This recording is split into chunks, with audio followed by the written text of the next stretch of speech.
Okay, now we will get going. So the attendance code is on screen if you need it, just in the bottom there. Just give you a chance to check in.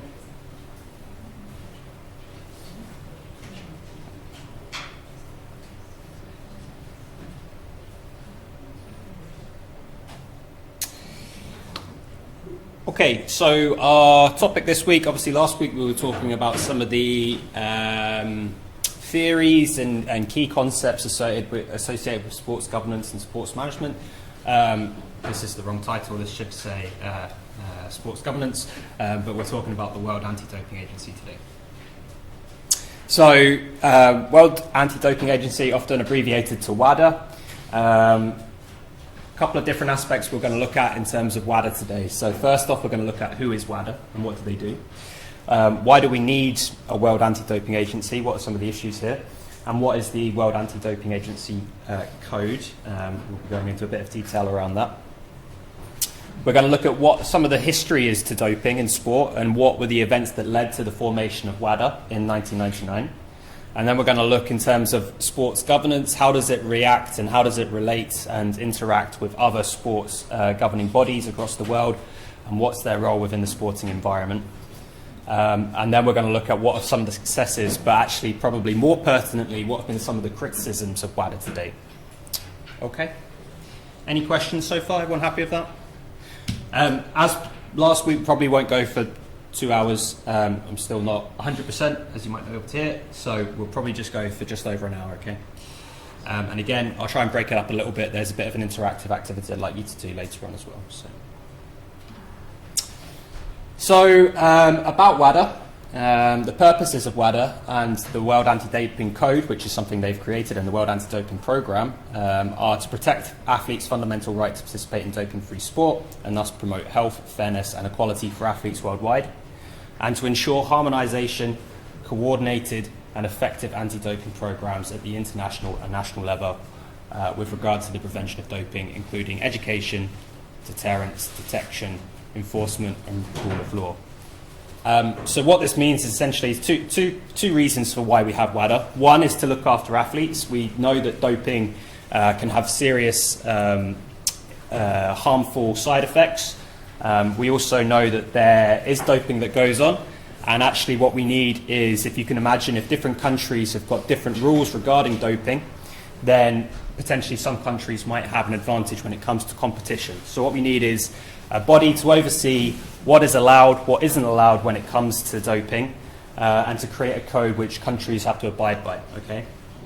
What's really important to note, and what we'll come on to later in terms of some of the criticisms of WADA, is that actually, okay, so WADA, they're this global body that set the rules, but actually in terms of enforcing it, each country has to enforce it. Okay, so WADA is very reliant upon each country having to make sure that their athletes are abiding by their rules and their code of conduct. Does that make sense?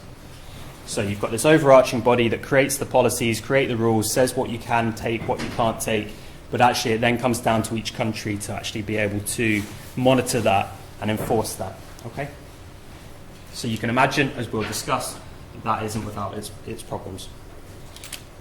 So why is this relevant to you? Okay, beyond the fact that this is a course about sports governance, but some of you might go on to work in sport. I know you'll probably be thinking about what you want to do post-university at this stage, okay?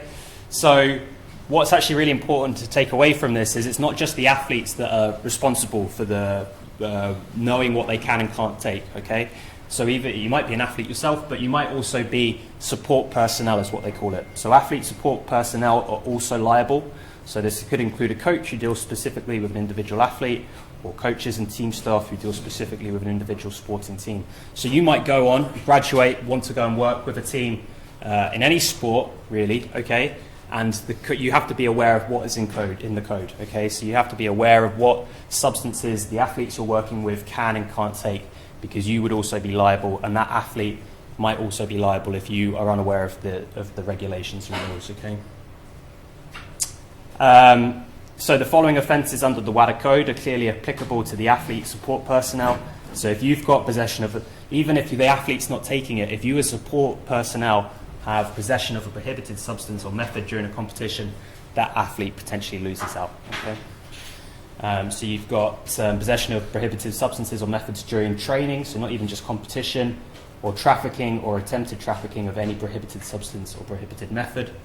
So even if you're carrying it on behalf of somebody else, you and the athlete may be found guilty. You've also got administration or attempted administration of to an athlete of any prohibited substance or method during competition, or administration or attempted administration to an athlete of any prohibited substance or method out of competition as well. So we'll look at how this goes about training outside of competition as well later on with something called the whereabout rules. So again, assisting, aiding, abetting, covering up or any type of publicity involving an anti-doping rule violation or attempted anti-doping rule violation. The support personnel would be potentially liable within that. Okay, so this is a really important thing to take away if you ever do go and work with athletes in elite sport, is to be aware of what the repercussions would be if you were found guilty of this. Okay. So why do we need the World Anti-Doping Agency? Why do we need a global body for doping? Well, as we said, doping comprises fair play and endangers health. I'm sure, well, I say I'm sure, I'm probably too young, but you might remember Lance Armstrong in 2013. A lot of his cheating was sort of uncovered, and he received global condemnation when he admitted to having used doping to help secure all 7 of his Tour de France medals. So if you think about how he quickly fell from being this kind of sporting all-American superstar to a real fall from grace to where he's publicly called a cheat. We just culturally and on a kind of a values basis don't really tend to accept that. I mean, do you guys remember when that happened? Were you familiar with this? I guess this was 10 years ago, so you would have been a bit younger, quite a bit younger. But does anyone remember the kind of fallout or what they remember thinking about Lance Armstrong at the time? Does anyone remember happening? I mean, you guys would have been, what, 12? So possibly not, but anything? Don't remember. Fair. So I remember reading his book and at the time being really, really impressed by this guy. He'd overcome cancer on a couple of occasions and come back and won several Tour de France. And he'd always very explicitly denied taking drugs. And then eventually, after a series of kind of team members came out and sort of whistleblowing, he was found guilty of having taken all these substances, and we'll talk about it a little bit later on. But the Cycling Association were also complicit within this as well, and as sort of part of the cover-up, they wanted this kind of story around this all-American hero. He was great for cycling. He had a great story to tell. Commercially, the sport was doing really well on the back of his successes. So they were also complicit in perhaps not being as thorough in their investigations of the allegations that were made around him as well. And yeah, I think fair to say, pretty public fall from grace, fairly disgraced as an athlete now. So there is this kind of real values-based aspect that we have around doping, despite the fact it does happen. And there are lots of cyclists have admitted to taking performance-enhancing drugs as well. So doping poses a major problem for all sports organisations and their stakeholders. The reputational damage that can be gained from being sort of complicit and caught up with a kind of a doping scandal like this. So you've got corporate sponsors that pull out of it, media companies as well. It really affects the credibility of international sports competitions and therefore the legitimacy of their policies. So I do know a lot of people that just won't watch cycling because they are pretty sure that it's all based on cheating, and therefore the kind of spirit, the fair play aspect of it has really been compromised. Anybody know who this guy on the right is? Yeah? Michael Johnson. Not Michael Johnson. Closely. So this is Ben Johnson, Canadian athlete, was found guilty of doping, was a huge scandal, really bad for the Olympics at the time, was stripped of his medals. So we kind of have this idea or this notion that sport is founded on this basis of being around fair play, right? The spirit of sport, the ethical pursuit of human excellence through the dedicated perfection of each athlete's natural talents. But actually what doping does is compromise that, because when somebody wins, we're not really sure now if they've been cheating in some way or if they've been using performance-enhancing drugs. So anti-doping programs seek to maintain that integrity of sport in terms of respect for the rules, the other competitors, fair competition, that creation of a level playing field and the value of clean sport to the world. However, it's fair to say that this sort of narrative isn't without its critics, and this is kind of a value that perhaps in the West that we like to instill or sort of euphragize about, but actually there are criticisms around whether or not this is a fair way to look at sport. Actually, if everyone's doping, does it create a more level playing field again? And there's kind of questions around these sort of ethical, sort of value-based driven discussions as well. And as well, perhaps there's an argument as whether we should just be regulating for substances at all. Is it kind of an invasion of privacy as well of an athlete? So we'll look at this later on as well. So before WADA, WADA was formed in 1999, but before WADA and the kind of the events that led up to the formation of WADA, you've got the International Olympic Committee, so the IOC, and a number of international sports federations each had their own regulations. So there wasn't really this uniform policy around doping around the world. You had the IOC that had a set of rules around doping, but then each sport would also have their own kind of set of rules around doping. Okay, and actually, to add to the complication of that, you had the IOC, you had some sports governing bodies, but you also had governments as well getting involved in saying what was considered to be illicit in terms of doping. So you all had these different policies around the world, and there was no real uniform or harmonization across what was allowed, what was prohibited, what was okay, kind of thing. Overall, however, there was a real kind of lack of serious commitment to the fight against doping and a growing mutual distrust between governments and the sports world, which both had reasons not to take doping abuse too seriously. So why do you think some sports governing bodies or some countries might not, and including the IOC, might not take doping too seriously? Why might they not be too bothered about testing people? Yep. If athletes went through that country, they get people from. Yep, great. So countries, if they've got a winning athlete, they don't want to find out that athlete's been cheating in some way, or even if the country's been promoting that doping as well in some way, and we'll talk about that later on when that happens. Yep, so you've got countries that don't want to do it. Why might the IOC not be too concerned about testing athletes? The International Olympic Committee?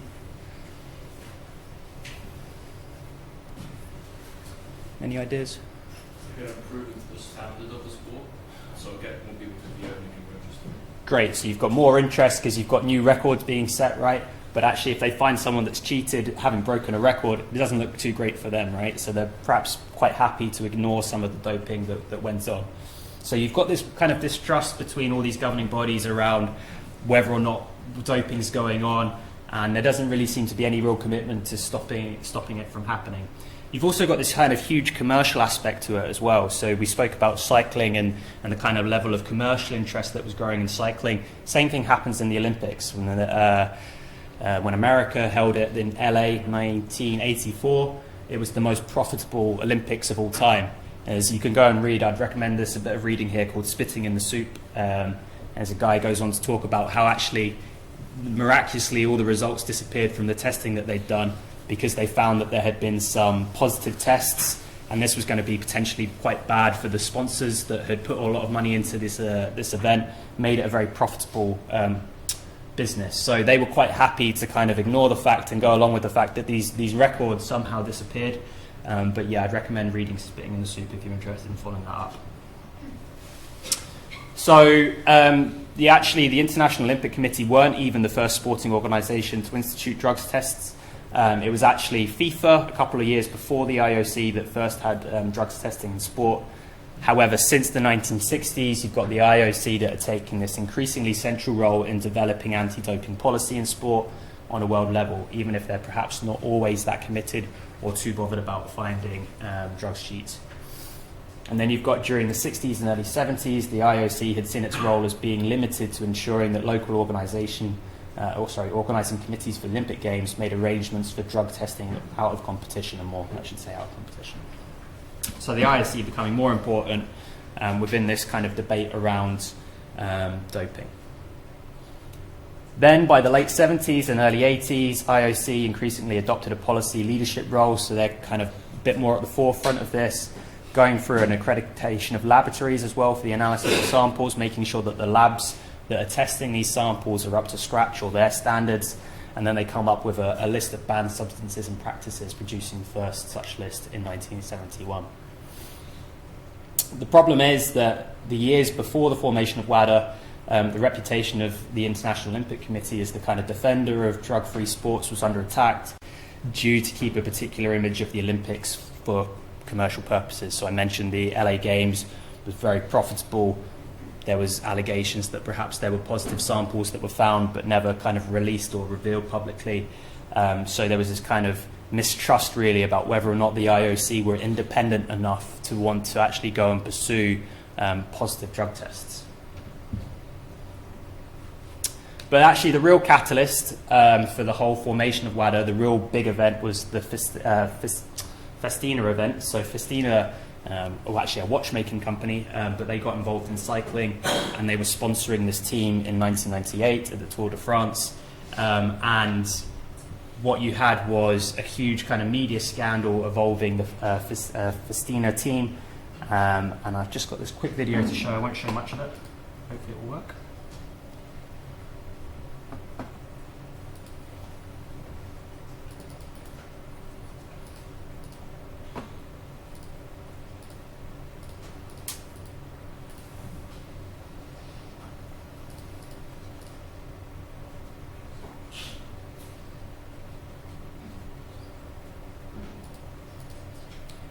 I'll just find it on YouTube.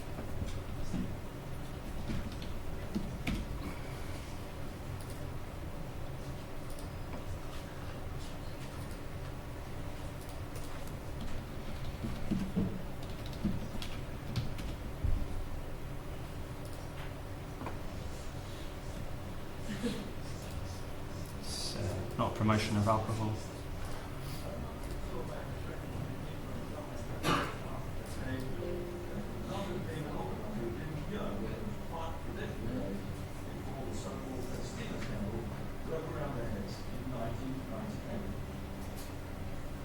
Festina, famous for making watches.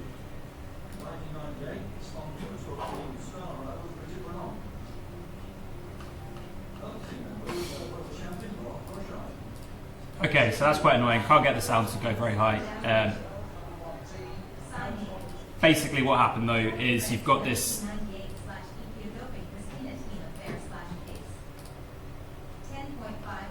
Oh wow, okay, sorry. So what you've got is this this cycling team, but actually it was the French government that got involved, and they searched this the kind of team masseuse or kind of medical assistant, and they found a lot of EPO, so something that increases the blood throughout your body, allows you to pump more blood throughout your body, more oxygen, as well throughout your body, better, so performance-enhancing drugs essentially. And the French, it was the French that found this, not the cycling authorities, and they found the Festina team kind of loaded with all of these performance-enhancing drugs, and it created this whole outrage really around the use of drugs within sport. So it didn't come about from a really proactive or positive position, WADA. It came about from this kind of scandal with cycling. So as Houlihan has noted, much policy making in the area of drugs and sport has been scandal driven, and the convening of a meeting in Lausanne to discuss the future of anti-doping by the IOC fits this pattern very well. So after this event, there's this need to have this meeting in Lausanne where all the kind of governments involved in sport are invited to discuss the future of doping. So as we said, the kind of establishment of WADA took place within this context of mutual distrust. People weren't particularly sure on what the IOC's role was within this anymore. There was a bit of confusion as to how dedicated and committed some of these bodies were towards that anti-doping. And then you've also got the fact that the conference they held in Lausanne following that Tour de France was held at a time when the IOC's credibility had been quite weakened. There had been this kind of quite a large scandal around Salt Lake City, which was around how Salt Lake City won the bid to host the Olympics, and a kind of corruption scandal when members of the IOC were accused of taking gifts from the organising committee during the bidding process. So kind of a bit of distrust around the IOC at this point. They weren't really sure how committed they were to tackling drug misuse. I think from that conference, the IOC hoped that they would be really central. So if there was going to be this body that was set up to tackle drugs, it would either be themselves that were doing it, or it would be controlled by themselves. They were going to be really central to this discussion. They were going to be the leaders within this process around what the future of doping looked like. But that conference didn't really go the way they planned. There was a lot of resistance to their attempts to retain leadership through the creation of an IOC-led Olympic anti-doping agency. And governments across the world were very resistant to this, and they really insisted on there being a truly independent anti-doping agency, which is what WADA became. As you can imagine, when you're having this discussion, with the creation of this new unit, there was a lot of skepticism of how independent it might be from the IOC. So public authorities requested that the agency was not placed under the control of sports organisations, but was a separate body.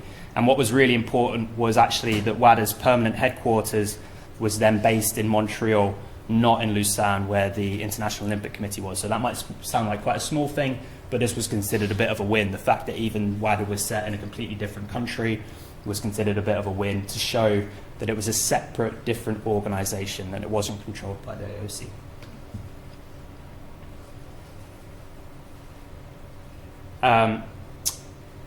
So there was quite a lot of development after its creation in 1999. You had the speed of the acceptance of the World Anti-Doping Code in 2003. So the code is, so you've got WADA as this organisation.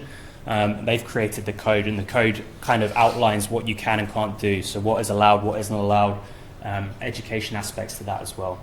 So the speed of the acceptance of the code in 2003 by international sports organisations and the rapid ratification by governments of the 2005 UNESCO Convention Against Doping in Sport created the impression that there was this kind of global commitment. So there's a lot of positivity after the creation of WADA and the code, albeit not without issues which will be discussed. So the World Anti-Doping Programme is really about the different elements that are needed to ensure optimal harmonisation and best practice in international and national anti-doping programmes. 3 levels to it. So you've got the code, which we're going to be looking at. Then you've got the kind of more international standards and technical documents. So this is really about how labs are certified, how are samples taken and made sure that they're tested in the right way and correct with the guidelines. And then you've got models of best practice and guidelines. So this is around education as well.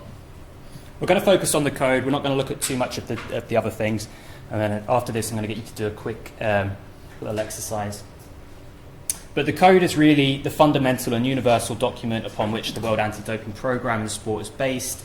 It provides the framework for anti-doping policies, rules and regulations within sports organisations and among public authorities. So if you ever did go and work in sport after you finished your time here at university, this is the document that you need to get kind of up to speed with and up to scratch with. It was accepted after extensive consultations among stakeholders and came into effect as of January 1st, 2004. Governments or sporting organisations that fail to comply with the code might be rendered illegible, so all countries need to get on board with it and understand what's actually involved in it, otherwise they might not be allowed to compete. And around 700 sports organisations have now accepted the code. So they've got a lot of buy-in into this code that they created. Signatories are required to undertake 3 steps in order to be fully compliant with the code. You've got the acceptance, implementation, enforcement. So acceptance means that the signatory, so that's the country, agrees to the principles of the code and agrees to implement and comply with the code. Once the signatory accepts the code, they must then implement it. The implementation of the code is the process that the signatory goes through to amend its rules and policies so that all mandatory articles and principles of the code are included. And then finally, enforcement refers to actually enforcing its amended rules and policies. So not just going out and saying this is what's out there, but monitoring it as well. Okay. So what constitutes anti-doping rule violations? We've looked at some of these already, but you've got the presence of a prohibited substance in an athlete's sample, use or attempted use by an athlete of a prohibited substance, evading, refusing or failing to submit to sample collection by an athlete, evading sample collection or refusing or failing to submit sample collection without compelling justification, tampering or attempted tampering with any part of the doping control, Having possession of a prohibited substance, as we've mentioned, trafficking substances, substance or any prohibited method that is prohibited out of competition, complicity or attempted complicity by an athlete or another person, prohibited association by an athlete or other person, and then 2 I want to talk about just quickly here. So acts by an athlete or other person to discourage or retaliate against reporting to authorities. What do we think this means? Actually, if you read this, what do you think this means in practice?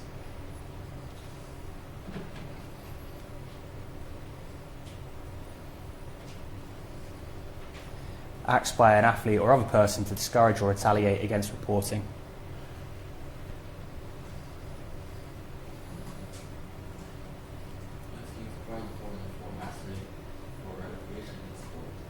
Yeah, okay. Yeah. Okay.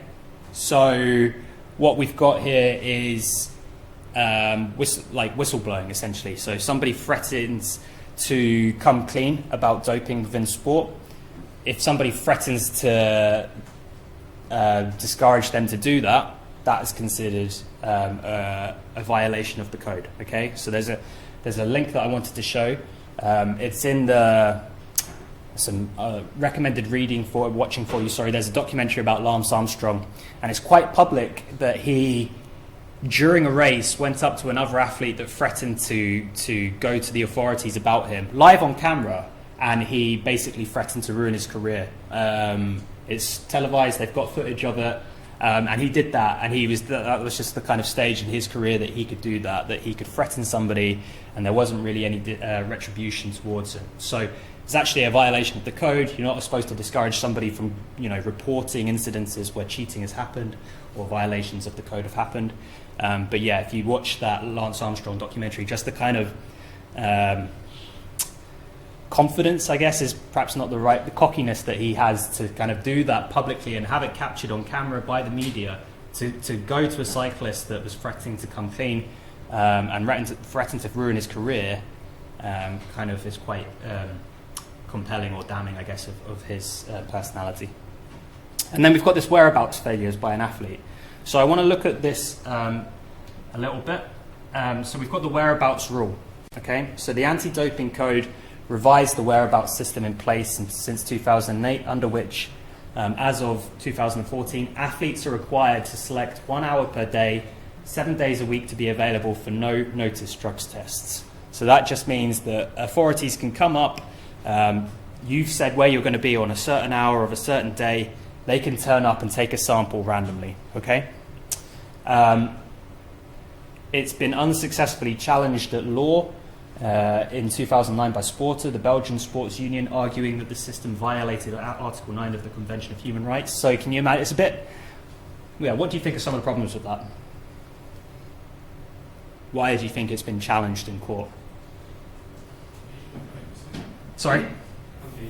Yeah, exactly. Like, it's a bit sort of people wanting to know where you are 24/7, violation of privacy, as I say, a bit sort of 1984-esque in a way. So you've got this kind of violation of privacy happening, where the authorities are required to know where you're going to be at any point.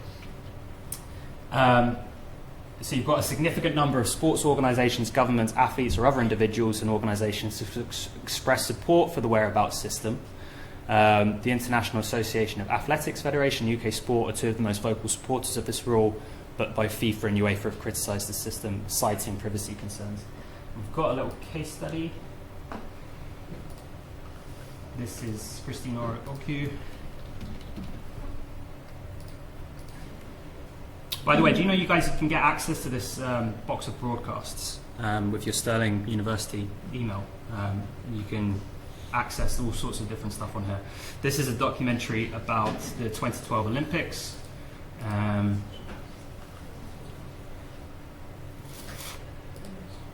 32 minutes, 43 seconds.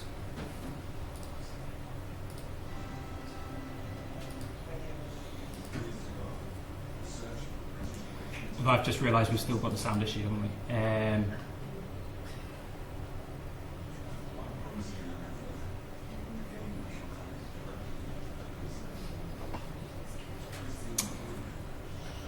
Okay, so The link is on the slides. I'll upload the link, right? So the lecture's going to be a little bit short because I wanted to show you this. It's a couple of minutes long. This is basically about an athlete that was wanting to compete at the 2012 Olympics, Christina Orogu, really promising athlete from the area of London where the games were taking place. It was kind of like a success story, but on 2 different occasions, authorities turned up and she wasn't where she'd said she was as part of this rule, and they banned her. She did come back, and she was banned for, I can't remember how long she was banned for. Annoyingly, it would have been great if I could have shown you in the video. But she did come back and compete again afterwards. But and she challenged it. She said she was completely innocent. She just slipped her mind that she said she was going to be at this place and this time.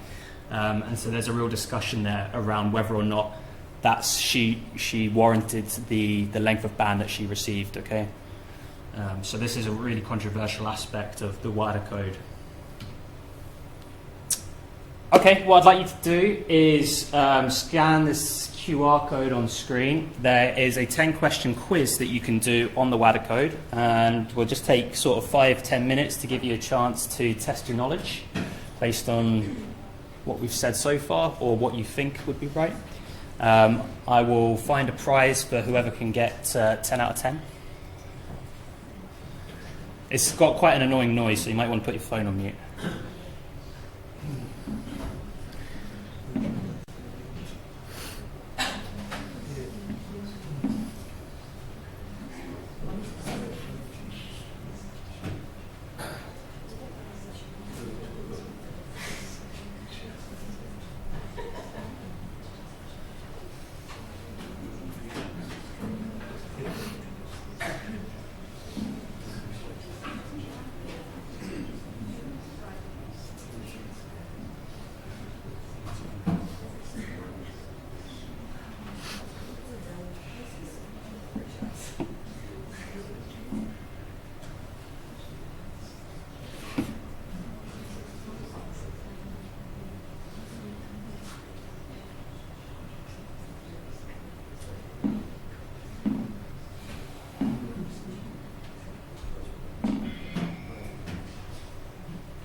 Yeah, it's quite annoying, isn't it? Yeah.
So the volume. And these then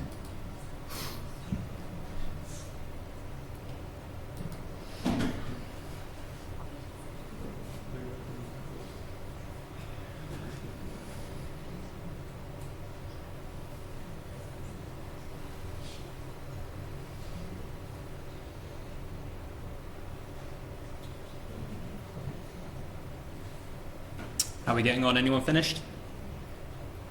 Yeah, how'd you get on? Yeah, that's right. What'd you get? 7 out of 10. 7? Good, okay.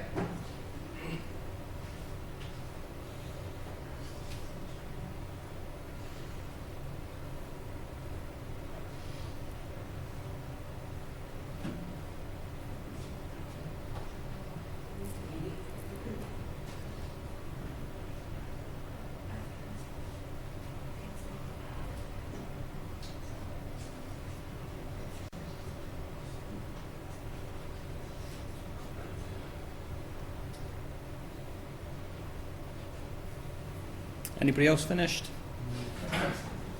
Yeah. How did we get on? Okay. How did you score? 9. Nice. Okay. 7. Anyone got 10?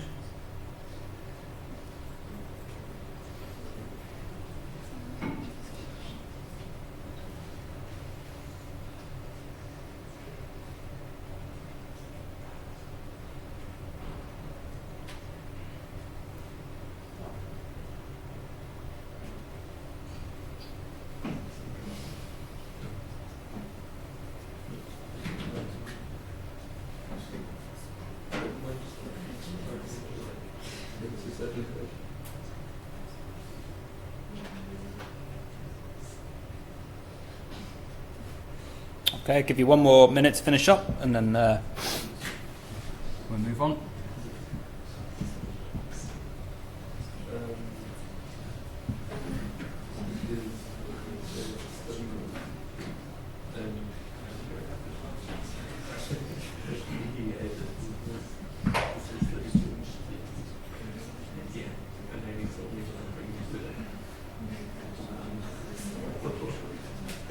Okay, we'll move on. Anyone get 10? No 10s? No. Okay, prize will have to wait till next week. In the meantime, I've sorted the volume, so I do want to share this with you. When we did actually succeed in a bid, I just couldn't see it. And I was thinking, East London, we don't react to things like Olympic the same way that everybody else reacts to it, We're just trying to survive out here. The second oldest of 8 kids. So we were a nice little troop. Growing up was fun. A friend of mine had a bike, and I'd say, your bike, can I use your bike? And she said, well, I'd say, okay, let's just go over there, and then you can use my bike. So, me numpty will run after her. And the funny thing is, day after day after day, she did this, and I never ever got to use her bike. Look, that's where I got my stamina from. From London's East End, few had heard of the former netball international until she won the national trials last weekend.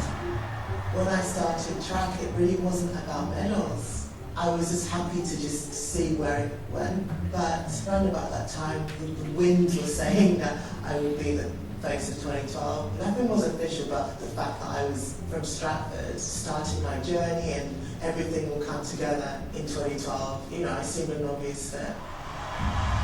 Is this the time that Christine Orogu can realise the huge potential she undoubtedly has? A wonderfully nurtured young lady who sometimes looks as though she's not that bothered what happens on the track, but I think she's starting to put some of that behind her. Christine Orogu is taking on the Olympic and world champion and is coming away. Christine Orogu is going to win the Commonwealth title. What a run! 50.29. I didn't even have enough time to fully enjoy that before everything was being taken away. At 21, she had become a star, but now the smile has gone. In the past year, she's failed to participate in 3 mandatory drugs tests. My dad was like, do you take drugs? I said, no, Dad, I didn't. I just did a test. Oh, then what's the problem? It's like, what's the big deal? I said, I know, but those are the rules. He goes, oh, it's okay, it'll be fine. But it wasn't fine. It really wasn't. In the early testing days, athletes would be tested at competition, and they could easily get around that. So in the UK, every leading athlete had to give their whereabouts for a single hour of every day. on the very slim chance that the testers come and knock on your door, and then you can give a Euro example, and then you're done. I was only at home, at the time it would have been 6 kids were on my dead. It's just pure pandemonium. So that's why I decided to not use my home as a slot, but to use my training venue. But then, for the final test, it arrived at my end, and there was a sports day at the track. We went somewhere else, and that was the time the testers came. Ideally, in those situations, you're supposed to inform them and make the change, but I forgot to do that. I realised that once the news got out, there's no comeback from this. And I think that's really what scared me the most. One of Britain's top athletes, Christine Arugu, has been given a 12-month ban from the sport for missing 3 drugs tests. She'll also be banned from representing Britain in any future Olympics, including 2012. I would have thought that most athletes would probably pack it in at that point, because if you can't be Olympic champion, what's the point of doing all the other stuff? I think that's when like the full force of everything hit me, and I was just overwhelmed, distraught. I don't know how to explain it. It wasn't good though. It really wasn't good. The loss of a potential star was a blow to British hopes. With the pressure on to move up the medal table, every top. Okay, so as I mentioned, she did come back and compete later on. But goes to show you don't actually need to have been found guilty of taking drugs to receive a ban or to violate the code in some way. Another discussion here about a Scottish athlete, a hammer thrower, Mark Dryde, was suspended for 4 years for a breach of doping rules. 32-year-old had won bronze medals at the Commonwealth Games, admitted lying about his whereabouts, but denies having actually taken any drugs. So what do you think? What do you think of this rule? Do you think that he should have been suspended? What are your thoughts on this as a kind of rule? Fair, not fair? No evidence of them actually having taken drugs, but receiving a ban, not able to compete, potentially missing out on competitions where they could win medals. What are your thoughts on this? Very harsh. Very harsh, yeah. Okay. Anybody think it's entirely justifiable? That's the rules. That's just kind of what you've got to do. I think if you're an athlete taking drugs, then it's fair enough. But if you're not actually taking drugs, then you're not able to do it. Okay. Yeah. All right. Okay. Any other thoughts on whether or not this is sort of justifiable?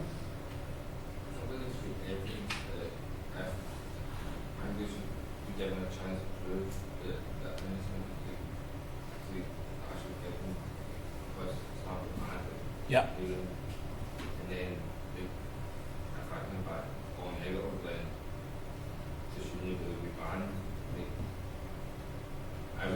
everything changed in life because of how little time we've got. Like, if we're given an organisation at a certain time, we're going to be in a certain place. Yeah.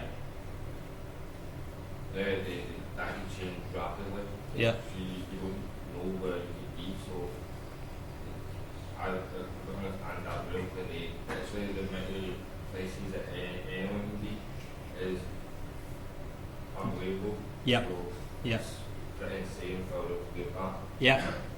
Okay. All right. That's fair enough. So yeah, just the nature of life is so sort of changeable that it's very unfair to be able to say in advance where you're going to be for 1 hour of the day. You happen to miss it for whatever reason, you get a suspension. So she missed 3, to be fair. So it's quite a few times to miss it, but could be completely innocent, right, as well. So it's a really tricky one to get right. This is why it's been contended quite a lot. Also, as we say, an invasion of privacy as to where you need to sort of disclose where you're going to be at any given hour of the day. So quite contentious. Okay, so we're sort of moving towards a bit of a conclusion now. So as I say, there's been some real growth in terms of its implementation since 1999. We've got 700 countries that are now signed up to the WADA code. And some of the successes, not necessarily actually around the number of people that have been caught cheating. So over a long period of time, drugs testing has increased. So they've kind of increased the number of tests that are conducted, and you can see this on the right-hand side. This graph shows the number of tests that they conducted. Obviously during COVID there was a slight dip there. But actually the number of athletes that they were catching pre-WADA was very, very small. So if we say over a long period of time, drugs testing under IOC proved relatively unsuccessful in catching athletes. So whilst it was with IOC's responsibility, they didn't really come up with too many positive cases. So drug testing at the Olympic Games between 1968 and 1996 produced just 52 positive drug tests in an athlete population of about 54,000. So huge, very, very small percentages of people that they were catching positive, whereas the kind of data suggests there were more people that were conducting or were doping. So in the years preceding the conference in which WADA was formed, doping cases at the Olympics did not appear to be too troublesome. There were 7 positive cases associated with the 1996 Games, 15 with the 2000, but by 2004 that jumped to 27. So there is this kind of increase in terms of when WADA comes in 1999 and becomes active, that they've kept this sort of number of positive cases that has increased. And certainly when the IOC ran anti-doping for the Olympics, there appears to have been vested interests and a lack of independence at national level, leading to allegations of cover-up to reduce the number of scandals. And again, I'd encourage you to go and have a look at that Spitting in the Soup book. And in that sense, WADA at least seems to have ensured that all positive cases were made public. So no vested interest from WADA. They don't really care too much if they catch people or if they reveal who's been caught doping. So a real success in the sense that there is an independent body. I say independent because we'll come on to a criticism of it. And at least there is now no vested or seemingly vested interest, and the number of tests going up. Already by 2005, there was one of the sharpest anti-doping policy critics, John Hoberman, noted that WADA achieved the credibility that the IOC had never earned. So this body has kind of got legitimacy that the IOC never had when it comes to tackling doping, managed to develop into an organisation with distinct, legitimate identity, now considered indispensable in a system that pursues a doping-free world of sports. WADA code ensured a significant degree of harmonisation, so we now have uniformity across the world in terms of what is considered cheating and what isn't. Lays the foundations for closer cooperation between governments and sports organisations on the doping problem. And the code has been adopted worldwide by more than 600 sports organisations, including the IOC. But if we look at perhaps some of the criticisms of WADA, the main one has been that deterrents aren't strict enough. So we've got an example here of Justin Gatlin, was found twice to have used illegal substances. The first time his punishment was reduced to just 1 year out of athletics, and the second time it was reduced to 4 years out of athletics. Since then, he's still managed to come back and compete at the top level and win medals at Olympic Games. So a huge question there as to whether or not the deterrent is strong enough that somebody that's been found guilty of doping should be allowed to compete at that kind of elite top level. And some have questioned whether this demonstrates whether WADA have completely failed to establish a real deterrence in terms of doping. There's also some criticisms that whatever optimism has been generated by the establishment of WADA was kind of relatively short-lived, as it soon became clear that much of the commitment was superficial and mere politics of appearance, so kind of dressing up the fact that they wanted to try and tackle doping. Major international federations were still placing commercial interests ahead of commitment to anti-doping. And if we look at the UCI, which is the Cycling Association, the Reform Commission report was published following the revelations regarding the history of doping by Lance Armstrong. That cycling institution had for many years previously seen Lance Armstrong as this kind of perfect choice to lead to the sport's renaissance after the Finstina scandal. So they were really committed to the kind of commercial interests of the sport rather than actually wanting to have a fair playing and level playing field for cycling. Again, I'm going to recommend some watching for you. This is called The Programme. You can use your Boxer Broadcasts login, your University of Stirling login, to access this. It's only 90 minutes, so relatively short for film. Chris O'Dowd is, this is a true story, of course, based on Lance Armstrong. He's convinced that Lance Armstrong's been cheating for years and years and years. No one will believe him, and it's about his investigation into the doping scandal that Lance Armstrong was undertaking. I'll put the link in the slides, obviously, so you can access it, or you can just go straight to Boxer Broadcasts. So a few more criticisms, cases where athletes have been declined medical use. So there's this kind of interesting paradigm here between terms of medical use of drugs because they're on a prohibited list, so wanting to use a drug that's medically for their medical health, even in cases where they can present evidence from doctors that their health is at risk, but they're not allowed to take the drug because it's on the prohibited list. Okay, so you can see why this would be a bit of a challenge. The system created also fails to produce standardization and fairness. Consequently, there has been inconsistency between sanctions according to similar violations, so not all bans are the same length. And this is a really critical one. So a central pillar of WADA's ambition has been about harmonization. However, they're not able to sort of enforce this in every single country in the world, so they're very reliant on each country to have to enforce it. But that is then reliant on each country having A, the willpower to want to investigate it, and B, the resources to actually want to do it, and C, just generally that commitment or that value to wanting to create that level playing field. It also assumes, if we think about it perhaps more on a kind of theoretical basis, that the values set out by middle-class Western men in developed countries with a history of amateur sports ideology, so around this kind of sport for the love of sport, can be transferred to the rest of the world. So perhaps not everyone shares that same value around creating that level playing field. That's a bit of an assumption that we make, okay? And we can look at, we'll look at that in a case study in a second. And if we look at the data, we mentioned about the data earlier. So recent research suggests that WADA's data on the level of doping in sport seriously underestimates the scale of the problem. So there was a piece of research done as part of the 2011 World Championships and the Pan-Arab Games. And actually they found they weren't doing biological testing. They were asking athletes who had tested in the last year. So they were asking athletes to come forward and be honest with them.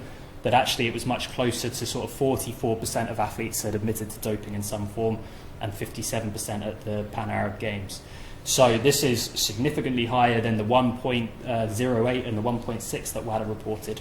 So huge kind of variations between positive tests but people actually admitting or confessing to having doped.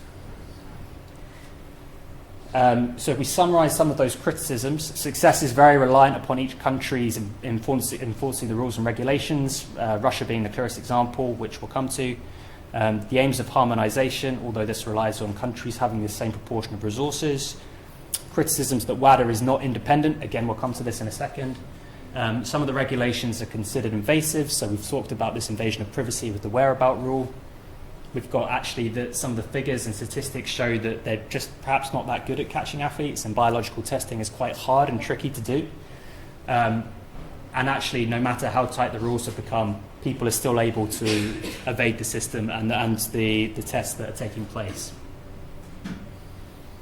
So Russia, you will hopefully remember the Russia scandal. Started in 2014 when a German TV channel put out a kind of a broadcast about Russian doping practices based on some tips that they received in secret recordings. Nothing really happened then, but it got worse in May 2016 when the head of the Moscow anti-doping laboratory, Radetsky, disclosed doping practices. So he was the head of their unit. He was setting this up for Russia, and he came fully clean and swapped sides essentially, and kind of disclosed all the stuff that was taking place in Russia. The investigations that were initiated by WADA in response to these confirmed and substantiated the image outlined in the media. So Russia was found guilty based on this guy coming clean. And actually what it showed was this wasn't just one guy acting alone. This was a huge national setup. So even though Russia had signed up to this code, they had secretly created this kind of web, this system in which all the different players within their sporting network were complicit. So there was a coordinated policy from the Russian Ministry of Sport, Federal Security Service, Olympic Committee, National Sports Federations, National Doping Agency, and actually the WADA accredited labs that they had as well, where they were creating this kind of cover-up system, and they were basically tampering with samples. It took a lot of whistleblowers and that main guy that was in charge of the labs, Radetsky, to expose the scheme, but it was never picked up by WADA. So it shows that countries, you're relying on countries enforcing this, but actually if a country doesn't want to enforce it or wants to try and evade it in some way, it totally can. So a real weakness associated with WADA. In terms of the fallout from that, there was, you might remember, there was this kind of broad call to act. The IOC decided to admit individual Russian athletes under a neutral flag, so Rio 2016. and the Winter Olympics in 2018. So they said they couldn't prove if any individual had been found guilty, they'd be allowed to compete. The unanimous decision by WADA in 2018 to declare them compliant again was also criticised. They were allowed to come back in a couple of years later and compete in competitions. So there's this real criticism that actually WADA perhaps had just succumbed to Russia's influence and power, and they've been really criticised for how they handled the affair, but virtually none of the critics called for its abolition. And we've got another quick... This is Debbie's nightmare. Losing track of invoices has led to an unexpected visit from us.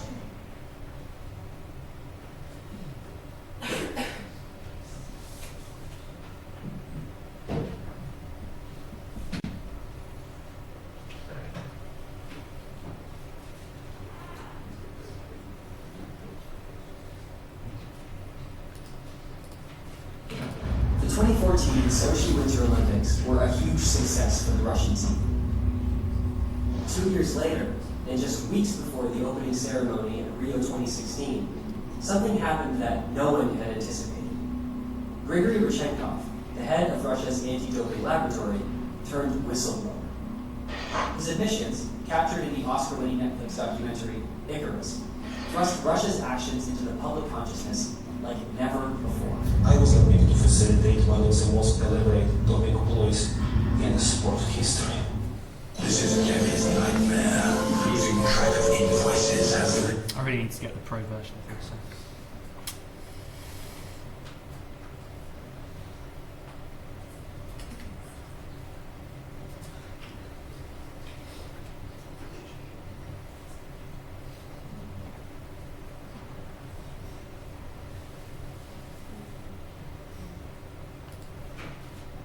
WADA had been investigating allegations of Russian doping since 2014, but it wasn't until July 2016 that it published a report conducted by independent lawyer Richard McLaren. The Moscow laboratory operated within a state-directed, fail-safe system. Russia tampered with urine samples of athletes in a thriller-like cover-up operation. Russia was found to have mouse holes to slip samples through in the middle of the night and switch urine samples. They even mixed in salt and coffee to contaminate doped samples. More than 1,000 Russian athletes were accused of doping. Russia was categorical in its denial. Никогда не было, нет, и надеюсь, никогда не будет никакой государственной системы поддержки допинга. WADA was determined that Russia should pay the full price. The WADA Executive Committee made strong recommendations that the Russian Olympic Committee be banned from the Rio Olympic Games. I recall being so proud of the organization I worked for. But the IOC rejected WADA's recommendations. The basic and the difficult question we had to answer was, can you hold any athlete responsible for the wrongdoing of the government of his or her country? The IOC allowed individual athletes to appeal against the decision at the Court of Arbitration for Sport, or CAS. The result? Over 2/3 of the Russian team were allowed to participate. 2 years later, the IOC cleared 169 Russian athletes to take part in the Winter Olympics. But were those outcomes entirely due to concern about the rights of individual athletes? Okay, so Russia is a really interesting case study in that sense. One of the other main concerns or criticisms with WADA has been this concern about its independence. So I mentioned earlier, this has kind of been a main worry really, is that it was supposed to be a wholly independent organisation, but it receives 50% of its funding from the IOC. So which is just 2% of the IOC's revenue, by the way. So it's 50% reliant upon an organisation which it has to try and hold accountable. Okay, so if we're thinking about sports governance, we're thinking about governance practices and decision-making practices, and think about institutionalised theory that we did last week. Actually, you've got this kind of resource-dependent organisation that needs to collaborate with the IOC. The other 50% comes from kind of governments from around the world, so the 190 there on the left. You've also got this question around the people that are involved in that decision-making process. And this kind of web of individuals shows the number of individuals that happen to share board roles in other countries. So these are all Russians that were at the time involved in WADA. Then you've also got 3 individuals that are also on the IOC board as well. So this kind of question around whether or not they can be truly independent if they've got potential conflicts of interest at the time, and whether or not it can actually truly be an independent organisation. So we've got 25 years now since the 1998 Tour de France with the Festina affair, which led to the creation of WADA. There's little sense that progress has been made to stop the most ambitious athletes and their support personnel from taking the logic of sport to a degree that transgresses the rules laid out in the WADA code. So we're still seeing huge numbers of data coming through that suggests that doping is still happening. Doping has continued throughout the period since WADA was established and given the responsibility to reduce the extent and nature of cheating through doping. So still a major concern.